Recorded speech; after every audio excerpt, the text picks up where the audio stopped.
You're now watching This AFC South Show, brought to you by Curtis Podcast Network, hosted by Curtis Brown, Blake Bellamy, Isaiah Michelli, and Jeff Steckel.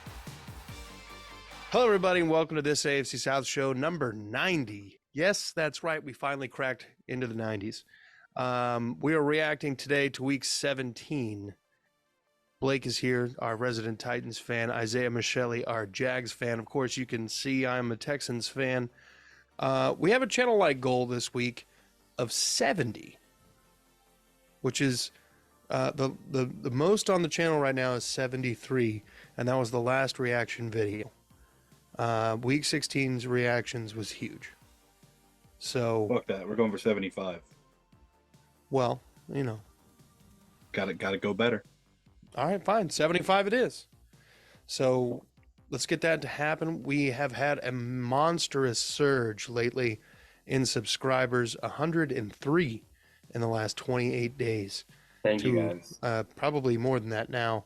I think the last I checked, it's 234. So we're almost a quarter of the way to monetization, and we're working hard. We're working hard. So, thank you, Duval Nation. Thank you. Seriously, thank you, Duval Nation. Jeff could not be here this evening. He had some family obligations, but he is our Colts fan. So if you're looking for Colts commentary, you're not going to get it here. Yeah, go elsewhere. I'm gonna jump on that one, because as two teams today that lost by 28 points, I think we're kindred spirits. So all power to you. It was a rough weekend for everybody in the bottom half of the AFC South. Actually, yeah, the bottom South three quarters. Yeah, it's the Jags South right now. It's we're all going to be having to scream Duval in the playoffs. Woo! That's what it looks like if the season ended today. But with that being said, let's go ahead and dive into this Colts-Giants game. We'll get into the Jags-Texans game and then wrap it up with the Thursday game, Dallas and Tennessee. Let me pull up Jeff's notes. Basically, the Colts just sucked on all facets. Summarizing, yes. Foles and Ellinger combined for 140 yards passing. Foles sucked with an interception, par for the course. Ellinger did pick up his first NFL passing touchdown to Pittman, which is always something pretty cool, you know. I mean, Josh Dobbs did that Thursday, so two different quarterbacks got their first passing touchdown in the NFL. Hell yeah. Mm-hmm. I would agree. Zach Moss has been a pretty consistent run back for them since Jonathan Taylor, averaging just south of 5 yards a carry. He had 74 today. I know because I had to start him in fantasy, but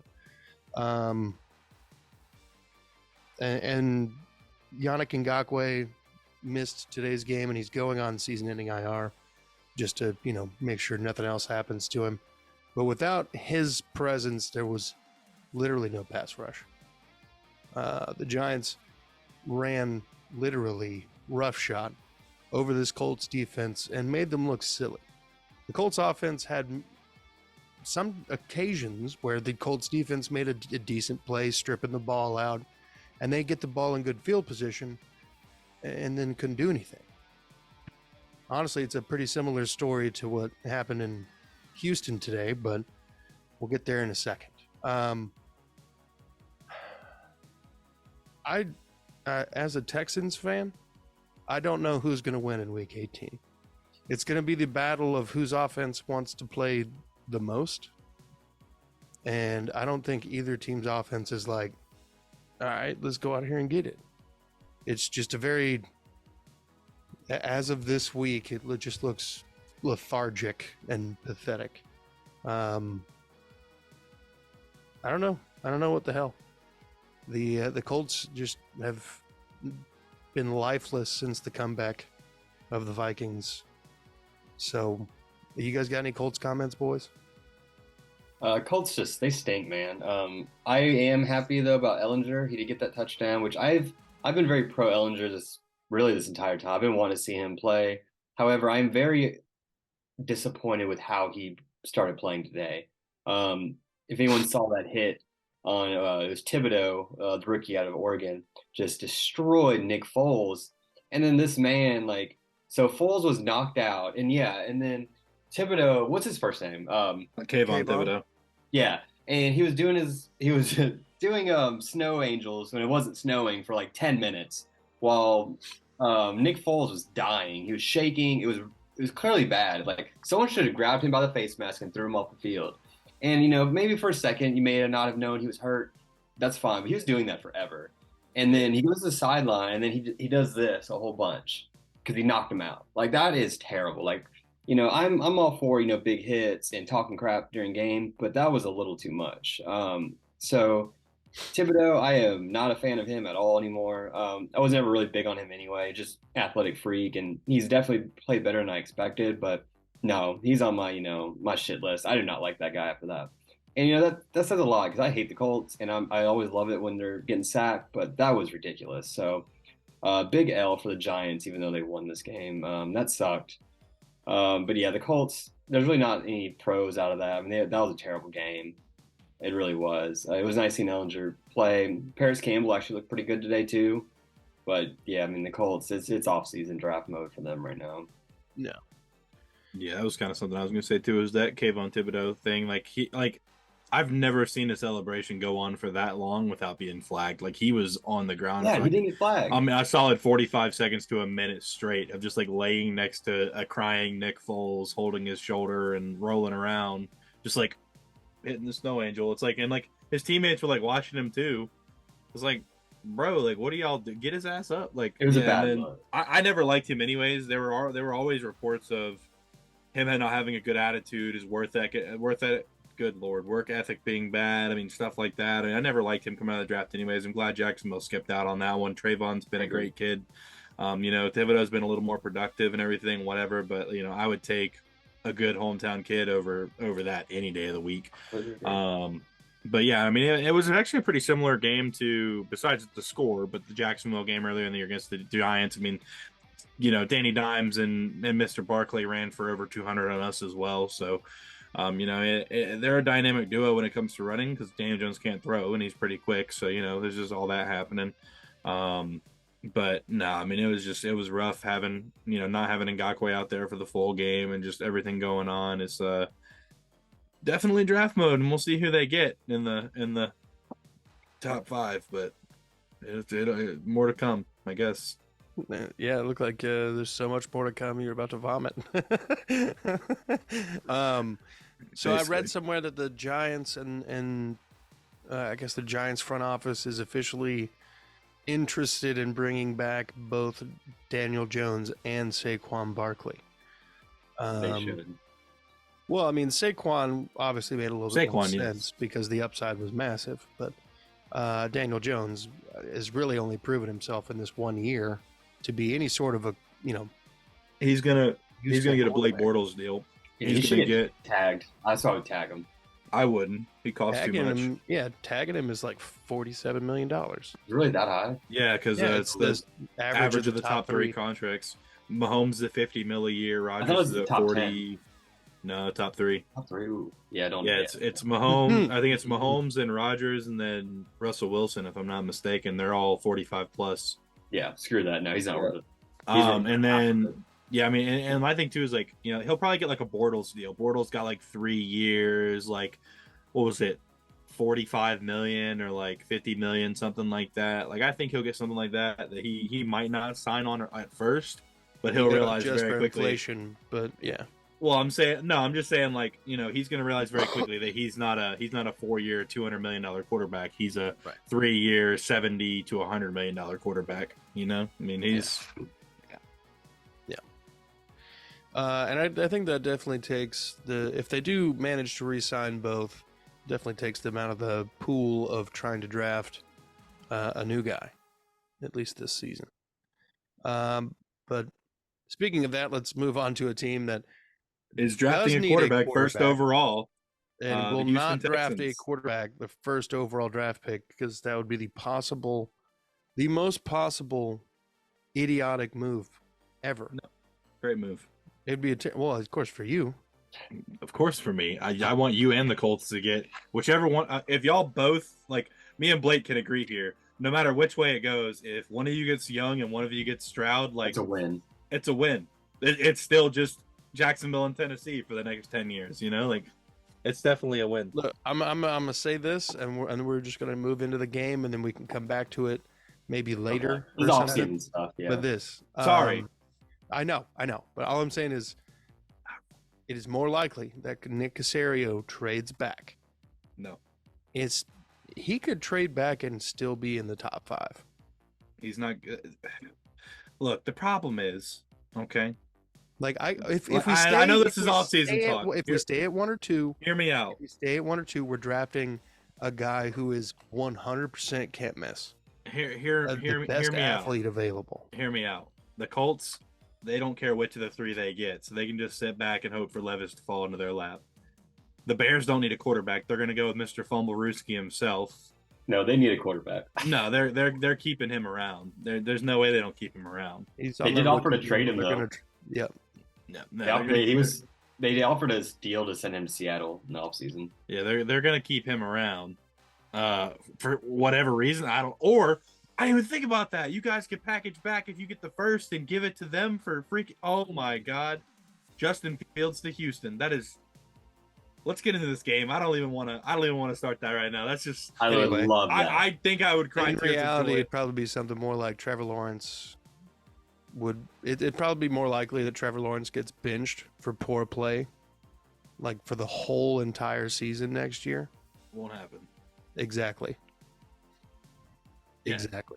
But Houston's going to draft. They're not going to. There's not one generational talent at QB in this draft. Yeah, but Clowney wasn't generational. He took him at number 1. You're right, because there wasn't a generational quarterback.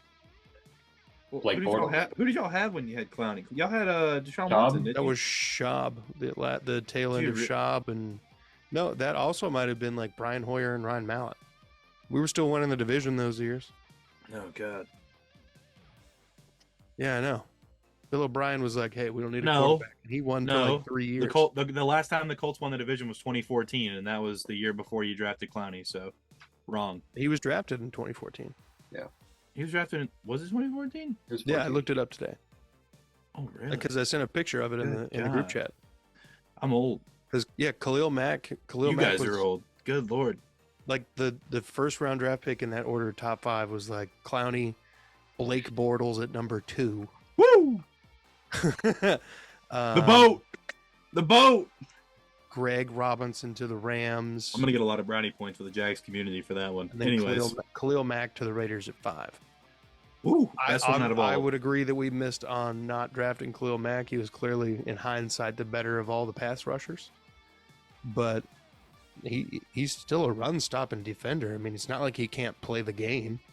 And I don't necessarily think it's a hit when you don't keep the player. But Khalil Mack's been on like 8 different teams now. You know, he's got Pro Bowl with all of them. I mean, yeah, I know, but I'm just saying. Anyways. I think he's only preseason, so. Yeah, but I feel like if you're going to spend a first round draft pick on a player, you're going to want to keep them. You know what I mean? Of course. Like the whole goal. So you might as well draft your franchise quarterback at number 1 or number 2. After you, Curtis. Jacksonville and the Texans. Jalen Carter will be selected before Houston selects a quarterback. You're right. He'll be selected at number 1 by the Bears, and you guys are taking a quarterback at number 2. No. Perfect scenario. You're not listening. I'm listening. The Houston Texans will select any other position other than quarterback first overall. I don't think so, but we have differing opinions. That's fine. Casario's anyway. Jags, Texans. I'll start off with the Texans. We played as poorly as possible. Woo! Like just shat the bed. Came in with as much momentum, quote unquote, as we were going to possibly have coming into this game. Beating Tennessee 19-14, snapping a 9-game win streak or losing streak. Hey, we did that too. Yeah. So now it's time to figure out if we're gonna be number 1 or number 2 in the draft for Scherzies. And yeah, Davis Mills will probably be on the team next year as a backup. I imagine that we do pick a quarterback in the draft, but again, with the second first-round draft pick, because that would be the best possible option. It's the second pick in the first round. Yes. No, the second first-round draft pick in our possession. Okay. Yes. Part of me is like, hey, you know what? Maybe just go ahead and lose to the Colts, make it official. And then we have the first and the 32nd pick. So technically 3, and I'll take it. But with that, let's talk Jags. Isaiah? That was a quick Texan segment there. You were There was right. a lot to say. The Trevor Lawrence did throw a pick. I didn't think he would, but I mean, I don't know why we were throwing deep down the sideline that up by that much when ETN was averaging 11 yards per carry, something like that. Yeah. I mean, it was 9 carries, 108 yards, I believe. Really exciting though. ETN had his first 20+ yard touchdown run, so that was really cool. Been kind of waiting on him to pop one of those off, and Texans stacked the box like Lovie Smith liked to do. They missed on one tackle on him, and he was just gone. And that's that big playability. That's the reason we got rid of James Robinson, just because that we didn't have that element. And it was nice to see Trevor Lawrence. I mean, he was 17 for 21, didn't do anything crazy. We weren't crazy throwing the ball everywhere. He did throw that pick, like I mentioned. Unfortunately, he did that, but hey, he felt like he can make the throw. I'd rather him try and make the throw if he thinks he can make the throw. I don't really care. Defense stepped up really big this game. I think it was also just like you have Jeff Driscoll, you have Mr. Mills.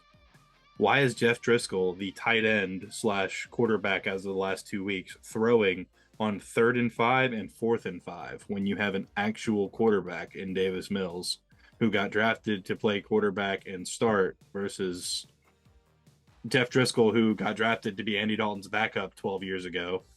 Kick the field goal, take the points. I don't get it.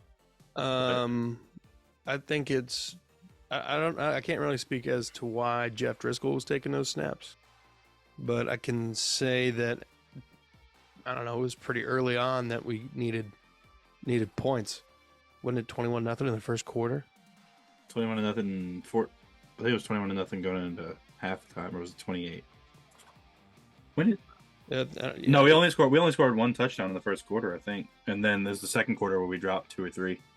And it had that defensive touchdown, I think. Second. Yeah, because we had the fumble return for a touchdown, and then we had another rushing touchdown. Yeah. I forgot this statistic until just now, but Houston is the only team in the NFL this year to never have a quarterback throw for 3+ touchdowns against them. Nice. Desmond King got his second interception today on Trevor Lawrence. It's also his second interception on the entire season. Jalen Petrie picked off CJ Beathard for his 5th interception on the season. So pretty solid year. It's Beathard, sir. Please respect my backup. Okay. Beathard? Hey, man, that man just comes in and loses us yards, bro. Kneeling the ball. What a bitch. Also got sacked a couple times. Run once. You sacked Lawrence once and Beathard once. It was 1 touchdown in the first quarter, 2 in the second quarter, 1 in the third quarter, and then field goal at the end. Snoop Connor. That's what I wanted to mention. Snoop Connor got his first touchdown. He just started taking carries in the Ravens game, so like 3-4 weeks ago. Yep. And then I've liked what I'm seeing out of him so far. We've been kind of questionable on him, but we've had kind of a stable of running backs. I think he's been a little bit hurt. I think he's been a little hurt. He's kind of been like a healthy scratch where he really was hurt, but wasn't one. They didn't want to have him on IR just in case. Like he probably could play, but he's been playing since then. It's nice to see him get reps because he is that. I mean, he's literally just a bigger, faster James Robinson. He might not have as good a field vision or might be quite as shifty, but he's 6 foot or 5'11", 210 instead of like 230 instead of like 5'8", 210, 215, whatever James Robinson was. So it's nice to have an actual power back as well. Yeah, it was just a dominant performance by our defense another week in a row. Of course, we had some help with 22 for 40 out of Davis Mills and whatever Jeff Driscoll went. I mean, it was just it was a good week for us. Our defense has really been stepping up these past couple weeks, and it just 6 points in the last 2 games we've allowed. That's pretty nice. So hopefully we can carry that momentum again and take on the Titans next weekend, and make sure they don't play another football game until September. Yeah, I mean, it was pretty apparent early on that the Houston Texans just didn't have any vibe going into this game. Like it's kind of like they got the monkey off their back last week, and now they're just like, oh, thank God it's the Jags. We always beat the Jags. Kind of attitude. And then they just did nothing. So, I imagine, was he really 22 for 40? Yeah, Davis Mills was 22 for 40 for 202 yards, 0 touchdowns, 0 interceptions. That's probably why they were like, all right, Jeff, get out there. And Jeff Driscoll's was 3 for 4. Yeah, that's why. And Jeff Driscoll, if the option arises, he can run the damn ball. And then Mills had a couple good runs today. I watched most of the game at work, and it was just me. The whole restaurant was closed. It was beautiful. I wish I could have captured that moment somehow, but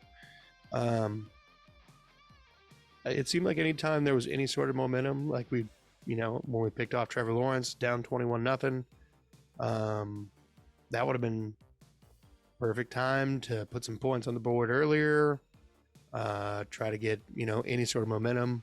End up stalling out, going for it on 4th down, nothing happens. And that was we went for at least 4 4th down attempts, came up empty on all of them. So I mean, the Jags defense, hats off. Fucking one hell of a game today. But Blake, you got anything else on this one? On the Texans, not really a whole lot, man. It was just bad football. On Jacksonville, though, it was really nice seeing ETN. I was watching Red Zone all day today because it's fantasy football championships and such.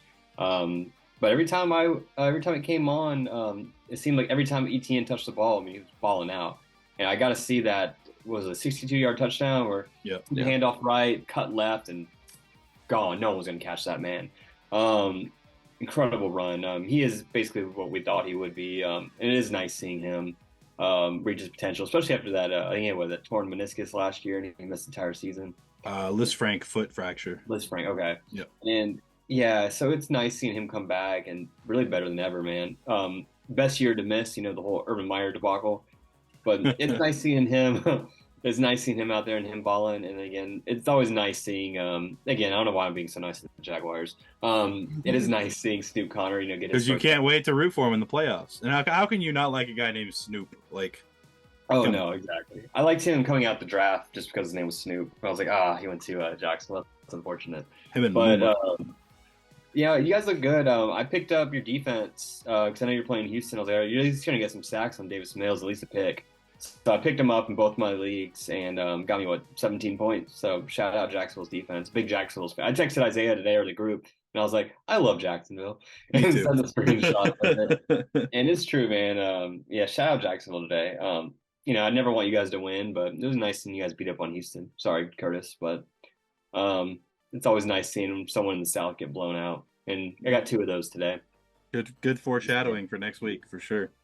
You really think guys are going to get blown out? I think it's going to be closer than that. I think Tennessee's going to get blown out again, is what I think. We'll talk about this next episode. Anyway, let's get into the last game on the docket this evening. Titans, Cowboys. And then we can do a brief preview of the preview. So Dallas came into Tennessee and did just enough, it feels like. Dobbs had a pretty solid day against a defense that was, pretty solid.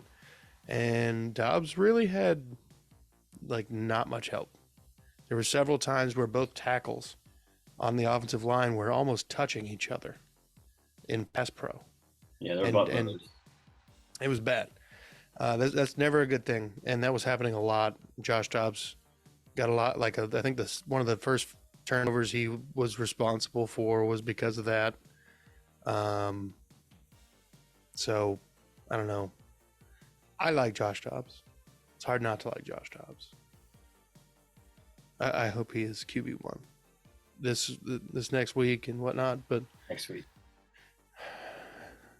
let's just say he wins.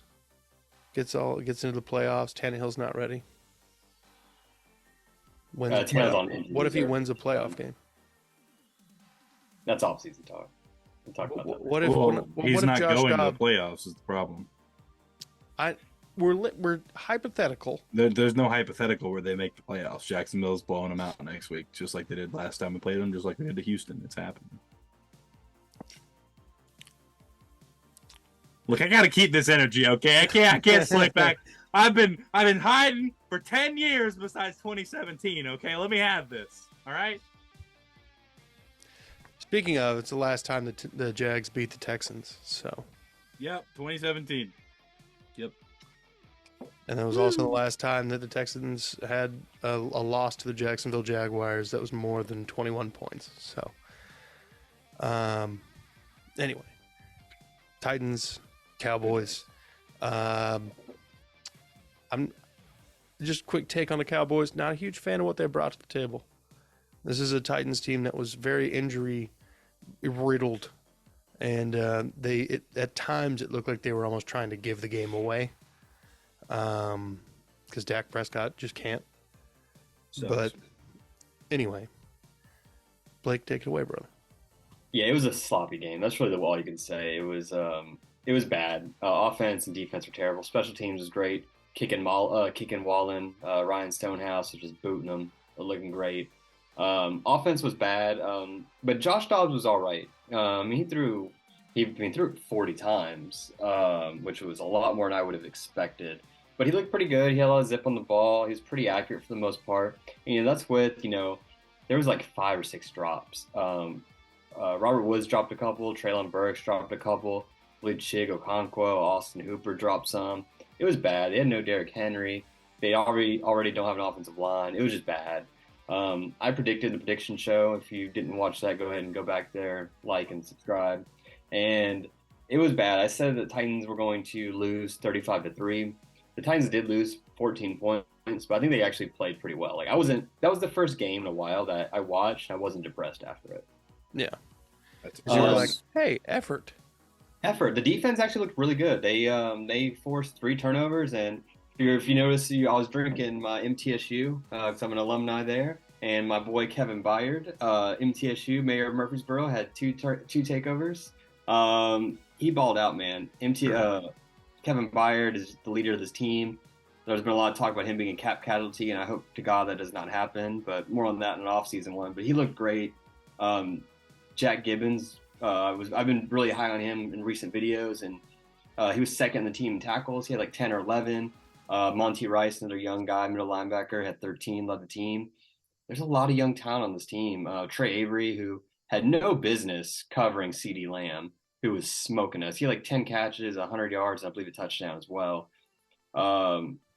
He's undrafted rookie out of Rutgers, and he was basically shadowing CeeDee Lamb the entire time, and they should have never done that. But who else do we got?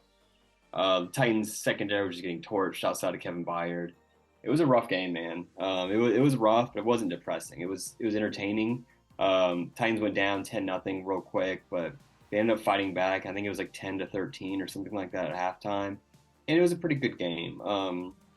There's just injuries, man. This is basically the Dallas Cowboys against the Titans practice squad, but there's not a whole lot to say on this game, man. It was bad. I must say though, Ryan Stonehouse, man, assuming he doesn't kick it like 8 times for 20 yards, he's going to break the longest record in the NFL history, which is 82 years by Sammy Baugh for the most average punt or The highest average per punt. Yeah, he's at like 53.5, and the record's 51 by Sammy Baugh. Yeah. Which is 82-year record, which is absolutely incredible. Yeah. He's doing it as a damn rookie. As a rookie, undrafted rookie at a Colorado State, man. Looks just like Morgan Wallen. That dude boots him, man.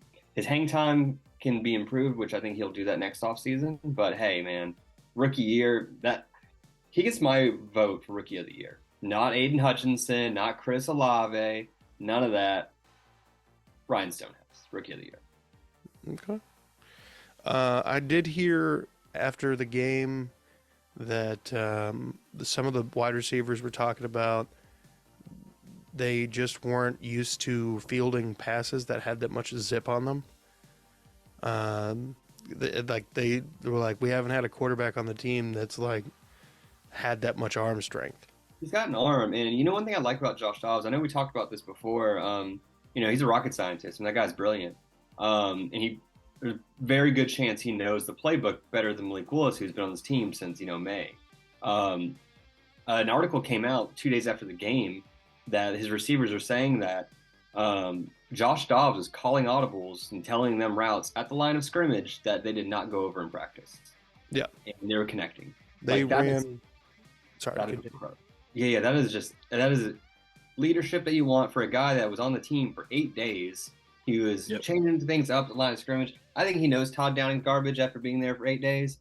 I think you can look at him and just tell he's going to be a garbage head coach or a garbage offensive coordinator. God forbid any team that hires him as a head coach. Hopefully Indianapolis. Josh Dobbs also reportedly refused to wear the coach's armband during practice so that he could look his receivers in the face and call the plays without it, so he could gain that respect. Yeah, that's the kind of guy, and that's more offseason thing about him being there next year. He's only 27. Yeah, I don't know. I do like Dobbs. I mean, he's a Tennessee guy, and I was very happy Tennessee to see him. legend. Tennessee legend. Yeah, he really Jersey is. sales. And one thing that's funny about Josh Dobbs is that was, he's 27 years old, as you mentioned, Isaiah. That was his first passing touchdown in the NFL, and it was in Nashville at Nissan Stadium. Well, his last college pass was the Music City Bowl in, 2013 or 14, whatever that year it was. 16, I think. 16. I was at that game. I should remember that one. It was in Nissan Stadium. His last college touchdown pass was in Nashville, and then his first touchdown was in Nashville, which I thought that was pretty poetic. So that was amazing, and I like rooting for underdogs. He's about as underdog as you can get. So I was really happy to see him do pretty well. I mean, obviously he had some turnovers, but that's going to happen. I'm not really too concerned about those, but it is what it is. I loved what I saw going against a very good team, potentially the first seed in the NFC. So you love seeing that. The only fact we only lost by 14 points is a W in my book. Yeah. I also read that Todd Downing was giving him play calls that they didn't go over at all in practice. Mm-hmm. And he was basically able to just decipher the read. Yeah. So, I mean, if you just give him the off season on the roster to soak up a playbook, this man about to know everything. Yeah, he never really. I mean, he's got the athletic ability. Obviously, he got drafted by Pittsburgh Steelers when Ben Roethlisberger was still, Ben Roethlisberger, and then he went over to Jacksonville when they drafted Trevor Lawrence, and just been bouncing around since then. So he never really had a chance. And it is nice seeing him get a chance, and he better start next week. They haven't declared a starter, but I think that's Mike Vrabel being Mike Vrabel, not saying anything until he has to.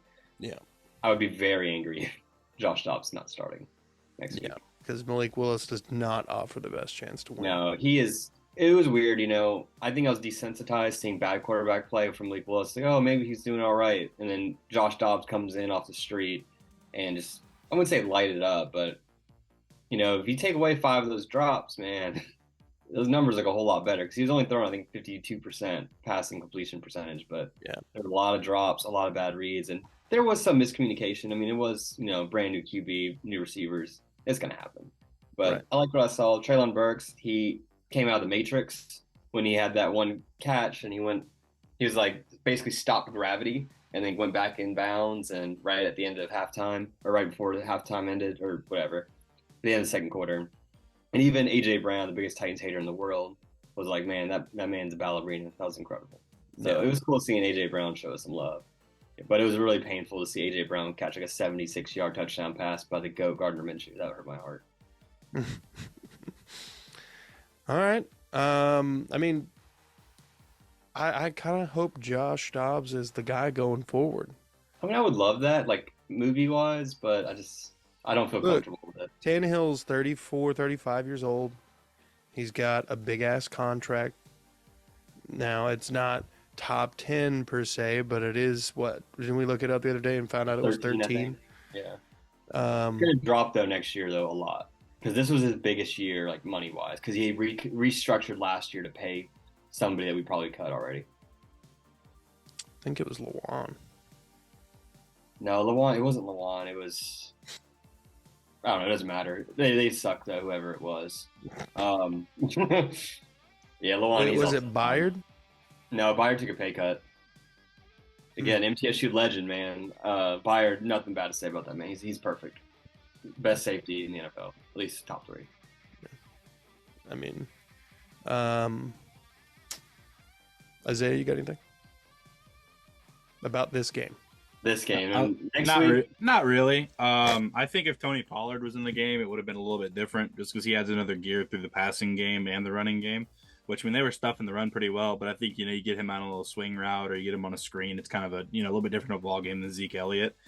And having that 1-2 punch instead of like Zeke, like, what Zeke's doing. They're sending them up the middle every play. And yeah, I love Zeke though, man. He got a touchdown. It was nice. I mean, Zeke's a big boy. He can rumble. I know he took off some weight and didn't play very well. He put up some more weight on. They got Pollard playing, but I mean, the Titans scored more and held up better than I thought they would. But I mean, it's still just, I don't know. The Cowboys have been so up and down this season. I don't really understand. They've really struggled against the AFC South too. It's weird. Yeah, they have. So they've played close to all of us. But except for the Colts. Nothing too crazy. It was nice to see them be competitive. But I don't really have anything else to say about this week. I hope that Henry's feeling all right. I know he said he was good to go, and they held him out just in case and some stuff. Yeah, he didn't need to play that game. Even if they won, it wouldn't have mattered. Yeah, so I mean, we'll see who all comes back, but it definitely would have been. It was definitely a good week to get some rest in for some guys just in case. Yeah. All right. Well, I think that's pretty much all of the preview, or not preview, the reaction. So if we wanted to preview the preview, Jags, Titans, I'll give you like 2 minutes apiece. How's it sound? First. Oh, I don't have anything to say. Jags by 20. Damn. Yeah. I think it'll be close. I don't know who's gonna win. Honestly, it might be a coin flip. It'll be a I'm game leaning toward Jacksonville, but I'm hoping the Titans rise to the occasion. But it's hard to bet on someone who's lost 45 games straight. So we'll see what happens. Yeah, I mean they at one point were 7-3, and now we are 7-8. Yeah, they were 7-3, and we were 3-7. Or 7-9. Sorry. So 6 in a row. Yeah, Titans, if they do go to the, if they do win and go to the playoffs, they'll be the first playoff team in history to win 0-4 in December. They did not win a game in December this year. Last game they won was right before Thanksgiving. Jags have not swept the Titans since 2005, so that was 3 years after the AFC South was founded. So it'd be real nice to take this one home and get the brooms out, but we'll see. It's always a tough game. Too. That was the year that we passed up on Aaron Rodgers for Pac-Man Jones, so Yep. That was a rough year for me. It's all right. Trying to think. I think we drafted Travis Johnson in 2005. No idea who that is. You're right to think that. He was absolute hot garbage and was traded like 2 years later. I could be wrong. If I'm not mistaken, that's who we drafted in 2005. But yeah.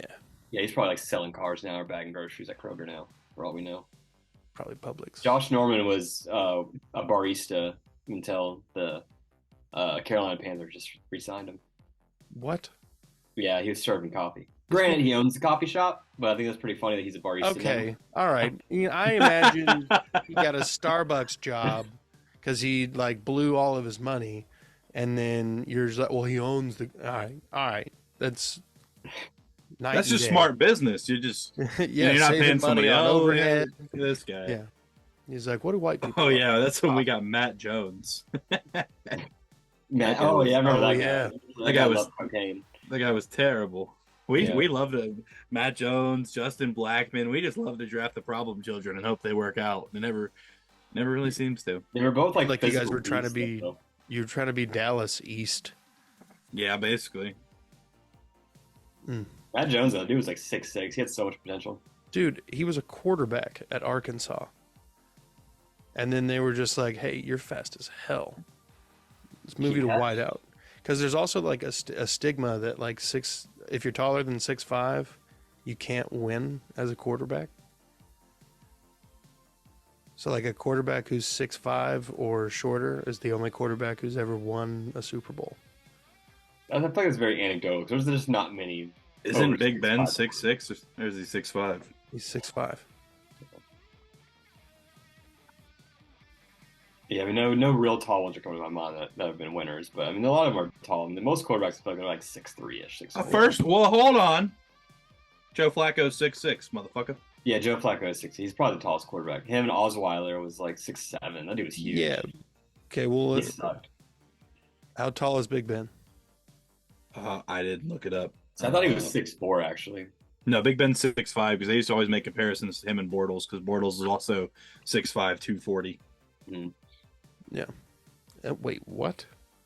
They What? compared Ben Roethlisberger to Blake Bortles? They compared Blake Bortles to Ben Roethlisberger, yes. Whoa. Yeah, he's 6'5", 241, Roethlisberger. I typed in Big Ben height and weight, and then it showed me, the real Big Ben. Yeah, they used to compare Blake Bortles to him because they were like the exact same size. Except for Blake Bortles could run a lot better. Yeah, he was a little more athletic. Hey, Big Ben could scoot Big a little Ben bit in his used to- early He days. could scoot, but very it was good runner. mostly, in a bathroom. Somebody. What do you mean by that, Chris? Let's not. What do you mean by that? Let's not get into that. This AFC South show. Yeah, bad kidneys or If you'd something? like to know Those thugs up on this AFC North show can talk about that, but we're classy down here. Okay, we just do drugs. We don't do all that stuff. Okay. We don't do that either. Wait, is there this AFC North show? I was just saying those thugs because they're all thugs up there. Yeah, You got Vontaze Burfict, you got Ray Lewis, you got Ben Roethlisberger, you got Ray Rice. You got a bunch of Ray Rice, you got a bunch of Ray Rice was just never mind. That you got a lot of got a lot of murderers and stuff up there. I actually have a Ray Rice jersey. I actually have 8 Ravens jerseys. Why? A dude on Facebook had like the really nice ones. And hold on, let me. Yeah, Here's a jersey. like the on field like stitched ones. Like Ray Rice. Like, oh yeah, actually, no, I wasn't joking. I got 7 of these. So I got Terrell Suggs, Ray Rice, Jimmy Smith Sr., Joe Flacco Super Bowl jersey, and one more, a Mosley jersey for $75. All of them. That's a steal. Oh yeah, I was like, how much for the Suggs and the other one? He goes, I'll give you all 7 of them for $75. I was like, or for $80. I was like, what? Take it. Okay. Take my money. Speaking of criminals, you can buy a signed OJ Simpson Bills jersey right now for $150.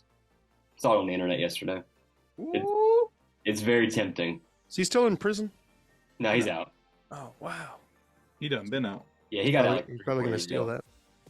That's great. Like, anyway, not the point. Free OJ. All right, so I think we're pretty close to the end here. Any final comments, ladies and gentlemen? Jack Go got Kevin 20. Byard. That's my MVP of the week. Okay, KP. My MVP of the week is Obo Okoronkwo. Travis Sweet Feet TN, Yeah. Okay. Folks, thanks for watching. Go ahead and hit the like and subscribe button. 75 likes is the goal for this one. Let's hit subscribers. Let's hit 25 if we can. Yeah. Let's get And 25. thank you to everybody. You guys are Tell your friends. Duval Nation. Let's ride. All right. Yeah, and we're previewing Jags Hate Week, so that's gonna be great. Oh man, that worked out so well last time. Hey, Oh, yes. we're not repeating 2005. It's the next episode is an entire AFC South centric show because everybody's playing an AFC South team. So A lot of hate. Wow. all of the hatred. Don't miss it. Hit the notification bell and be good people.